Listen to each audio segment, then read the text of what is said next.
Мына жерге шеңбер құрып тұра қояйық.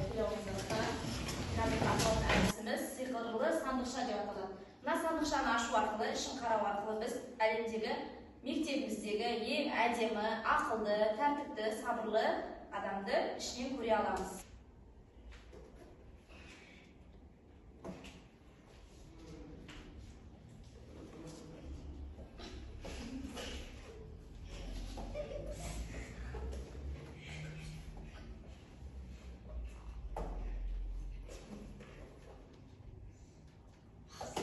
Біз осы оқулығымыздың жаңа бөлімін бастағалы бері тым жаңа тақырыптармен өтпеген таныстық. Қандай тақырыптармен таныстық? Қанекей есіңізде ма, Ерсұлтан? Септіктермен, я. Тағы қандай тақырыптармен таныстық? Атау септігімен. Тағы, Ұлдана? Камила? Жақсы. Яғни біз септіктермен танысқан болатынбыз. Атау септік, ілік септік, бар септік. Енді осы күнге дейінгі білімдерімізді қорытындылау мақсатында мен мына әдіс арқылы сіздердің білімдеріңізді тексеріп келіп тұрмын. Бұл Тарси әдісі деп аталады. Қысқаша түсіндіре кетейін. Яғни мынадай қағаздың қиындыларын жаттыруларымыз керек. Ол үшін бір жағында бізде ережесі жазылған, бір жағында оның жауабы жазылған, яғни сұрақ пен жауабы. Оны сәйкестендіру арқылы біз осындай дөңгелек шеңбер етіп құрастыруымыз қажет. Яғни біздің мына қағазымызға рет-ретімен қойып, ережесімен сәйкестендіріп, жабыстыруымыз қажет. Түсінікті ма? Жақсы.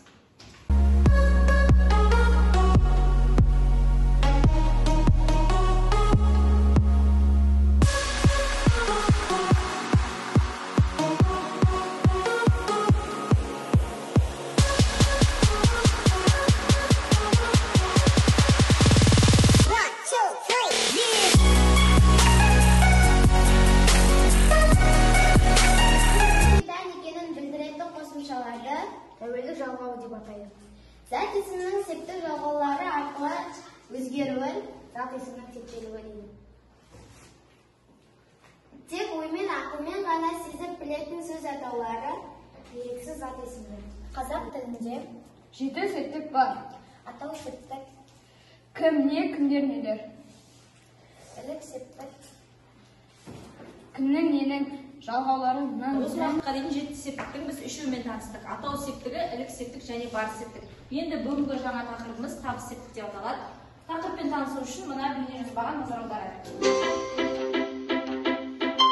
Дана, не істеп отырсың? Аққудың суретін салып отырмын. Қазақ халқы аққуды киелі құс деп есептейді. Әдемі екен. Дана, қазақ тілінен қандай тақырып өттіңдер? Табыс септігін өттік. Табыс септігі дегеніміз не екен? Табыс септіктегі зат есімдер кімді, нені, кімдерді, нелерді деген сұрақтарға жауап береді. Табыс септігі н, д, т жалғауларының жалғану арқылы жасалады. Мысалы, халық аққуды киелі құс деп есептейді деген сөйлемдегі аққуды сөзі табыс септігінде тұр. Дұрыс, жарайсың Дана. Тәуелдеулі зат есімдерді септеуге болады. Алдымен тәуелдік жалғауларын есімізге түсіріп алайық. Заттың біреуге тән екенін білдіретін жалғауларды тәуелдік жалғаулар дейміз. Олар жекеше және көпше түрде 3 жақта тәуелденеді. Мысалы, менің далам, сенің далаң, оның даласы. Осы тәуелденіп тұрған сөзге табыс септігінің жалғауын жалғайық. Даламды, далаңды, даласын. 3-ші жақ тәуелдеулі зат есімдерге табыс септік жалғаулары н түрінде жалғанады. Құс сөзін тәуелдеп септеп көрейік. Менің құсым, сенің құсың, оның құсы. Енді осы тәуелденіп тұрған сөзді табыс септігінде септейік. Құсымды, құсыңды, құсын болып септеледі. Түсінікті, көп рахмет Алан. Дана, аққу әдемі қыз. Маған осы қыз қатты ұнайды. Халқымыз аққуды киелі құс деп есептейді. Ал мен айдындағы аққуды ақылды мерген атпайды деген мысал білемін. Алина, осы мақалдағы аққуды сөзі қай септікте тұр? Табыс септігінде. Өйткені табыс септігіндегі зат есімдер кімді, нені, кімдерді, нелерді деген сұрақтарға жауап береді. Табыс септігі н, д, т жалғауларының жалғану арқылы жасалады. Дұрыс, жарайсың Алина. Бейнежазбамен таныстық, енді мынаған назар аударайық. Яғни бізде табыс септіктің сұрақтары кімді, нені. Табыс септігінің жалғаулары н, д, т. Және тәуелдік жалғаудың 3-ші жағынан кейін бізде н деген жалғау жалғанады. Келесі табыс септіктегі сөздер етістікте болған мүшелермен байланысады. Сөйлемде тыңлаушы мүшелердің толықтаушылық қызметін атқарады және табыс септік жалғаулары сөз мағынасын өзгертпейді. Тек сөз бен сөзді жалғаулар не істейді? Байланыстырады. Дұрыс. Мына ойын ойланайық, табайық, бірге сөйлем құрайық деп аталады. Өздерге таныс шығар 4 сурет арқылы біз бір сөзді табуымыз қажет. Суретіміз екінші топ. Нұрдәулет. Күн. Жақсы. Күн дұрыс па екен? Күн сөзін табыс септігінде? Күнді. Күнді. Дұрыс, иә? Қанекей үш тапала. Күн. Келесі үшінші топ болғандай сөз бір ғана? Өсімдік. Жақсы. Қарай жауабын. Өсімдік сөзін табыс септігінде қалай болды? Дұрыс па? Өсімдік дейді. Дұрыс. Қанекей отшашу. Бұл топтың суреті Ақсұңқар. Құс. Құс. Дұрыс. Құстың табыс септігінде қалай айтамыз? Құсты. Құсты. Дұрыс па екен? Сұрақ? Қандай сұрақ қоямыз? Нені? Құсты. Жақсы. Дұрыс. Ашық. Кітабымыздағы 52-ші тақтаға назар аударайық. Яғни біз бұл жерде мәтінді көшіріп, яғни үш сурет берген. Осының ішінен табыс септігінде тұрған сөзді табуымыз қажет.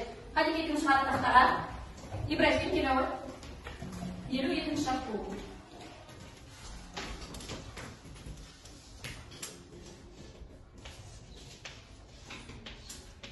Бірінші сөйлемді оқып жібердік соң.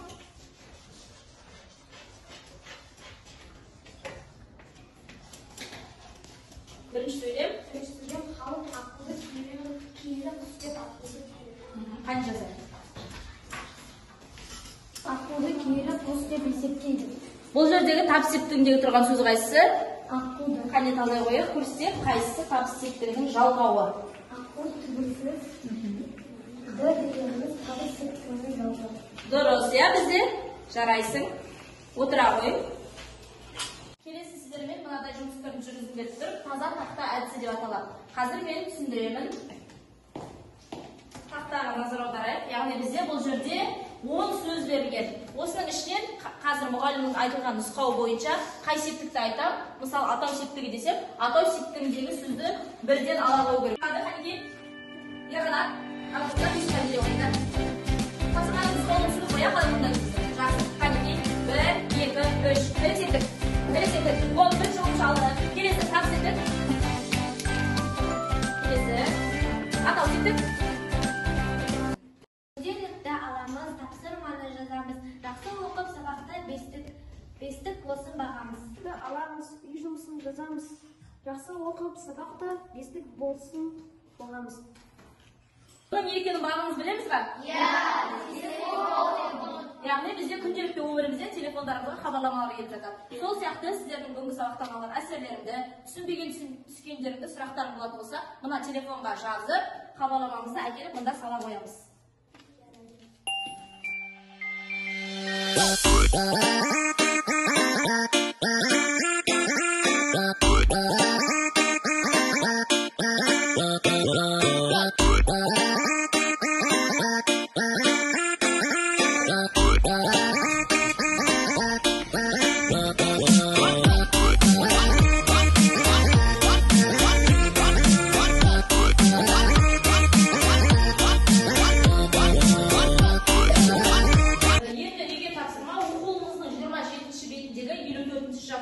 Бізде 4 сөз берген, осы табыс септігіне қойып, сөйлем құрап жазамыз.